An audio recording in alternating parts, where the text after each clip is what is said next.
Alhamdulillahirobbilalamin. Puji syukur kehadirat Allah Subhanahu wa taala yang telah memberikan segala nikmat-nikmatnya, baik nikmat lahir maupun nikmat batin.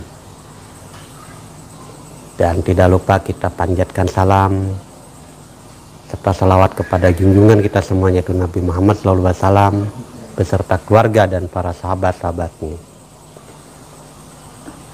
Bismillahirrahmanirrahim. Alhamdulillah kita masih dikasih kesempatan oleh Allah Subhanahu wa taala untuk menghadiri atau mengikuti acara LIP rutin setiap malam Jumat yang diadakan di Padepokan Patrap, Surakarta. Dan tidak lupa saya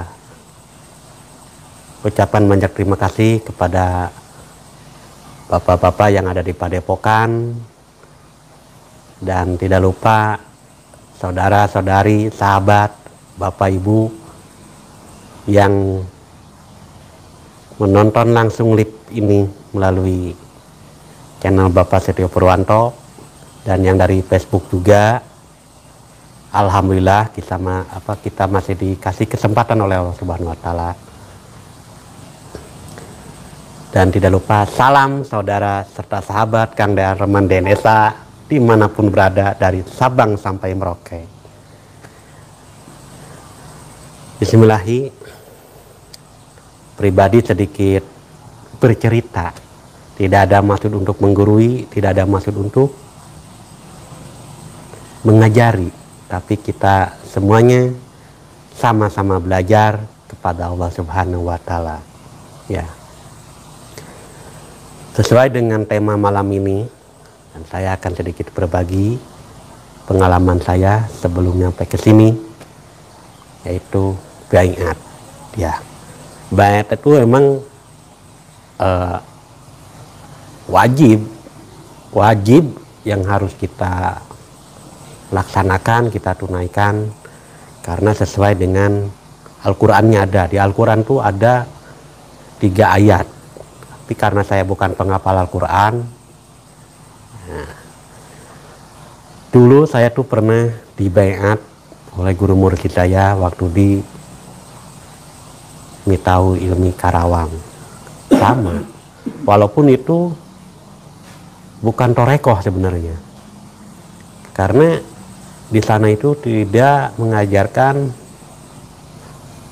sistem zikir hitung-hitungan. Nah, pada hakikatnya yang namanya baiat itu adalah suatu perjanjian kita kepada Allah dan mempertanggungjawabkan perjanjian itu kepada Allah juga. Bila perjanjian itu atau sumpah itu dilanggar, maka Allah juga yang akan melaknat kita. Nah, dulu saya pernah disumpah, ya, di baiat namanya, di baiat itu di Mitau Ilmi Karawang. Saya itu sampai bahasanya kayak pejabat. Ini apa bahasa Sundanya, nyuhun Al-Qur'an. Berjanji ya 9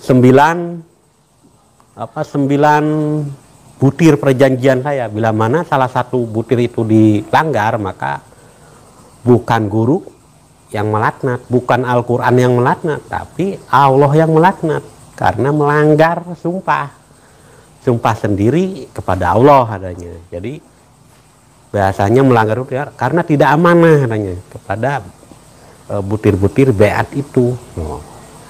Dan idealnya baiat itu adalah suatu ikatan kita kepada Allah Subhanahu wa taala untuk selalu lurus kepada Allah dan tidak pernah melenceng dan tidak pernah melanggar segala perintahnya atau amanahnya.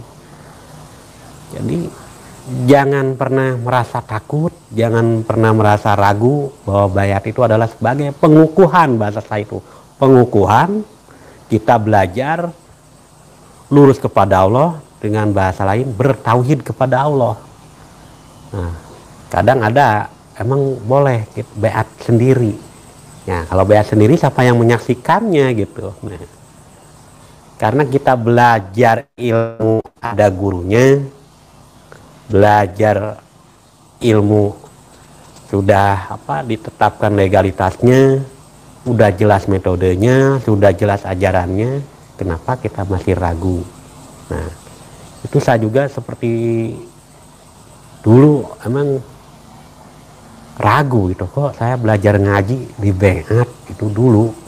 Ternyata setelah di Beat itu ada suatu bahasanya ke kemelekatan gitu, kemelekatan ajaran-ajaran itu cepat dipahami gitu. Nah, seperti itu.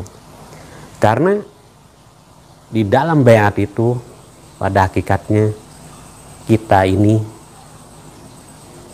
melaksanakan segala perintah dari Allah dan menjauhi segala larangannya. Kalau bahasa Sundanya, Beat itu adalah pagar.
saudara-saudari jemaah DNSA dimanapun berada dari Sabang sampai Merauke yang masih punya bahasanya pekerjaan atau yang lainnya, itu ketika masuk atau belajar DNSA ini adalah suatu jalan tol bagi saya, itu jalan tol menuju Allah Subhanahu wa Ta'ala. Maka kita terus apapun yang kita miliki ini semuanya itu milik Allah. Nah, dan harus dipertanggungjawabkan karena itu adalah amanah. Ya. Maka daripada itu kita jangan pernah merasa, nah, itu jangan pernah merasa, karena sudah saya alami gitu. Kalau merasa, wah ini merasa saya kok, usaha saya sehari semalam, usaha saya sebulan setahun, nah merasa ketika udah diambil semua, wah mewek bahasa saya itu. 7 bulan sabar-sabar saya stresnya.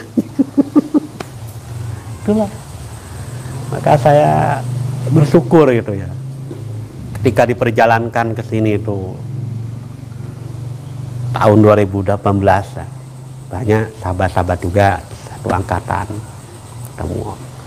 Oh ini maksudnya. Jadi saya menyadari, terus belajar dan belajar, terus menyelam apa yang sudah terjadi di masa lalu itu. Oh ini maksudnya Allah itu kesini. Akhirnya saya ya udah, saya pasrah gitu ya, menerimalah apapun yang sudah terjadi ya sudah terjadi.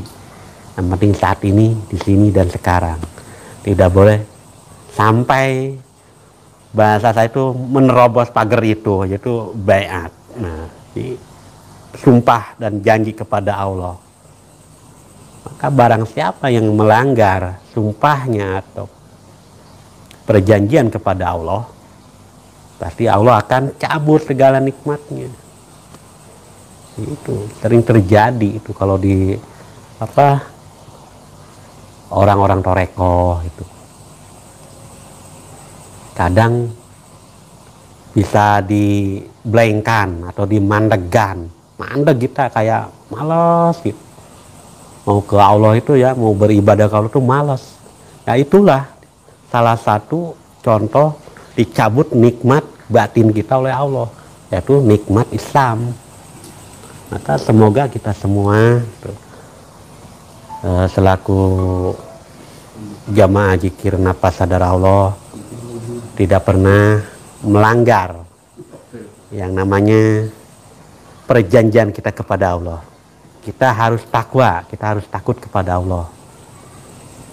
Karena kita dihidupkan oleh Allah dan dinapaskan oleh Allah, digerakkan oleh Allah. Maka itu semua harus kita jadikan amanah dan jangan sampai melanggar ketentuan dan peraturan-peraturan Allah Subhanahu wa Ta'ala. Ya, cukup sekian cerita dari Kang Darman DNSA. Semoga menjadi suatu motivasi bagi diri saya dan sahabat-sahabat dimanapun berada. Saya akhiri. Assalamualaikum warahmatullahi wabarakatuh.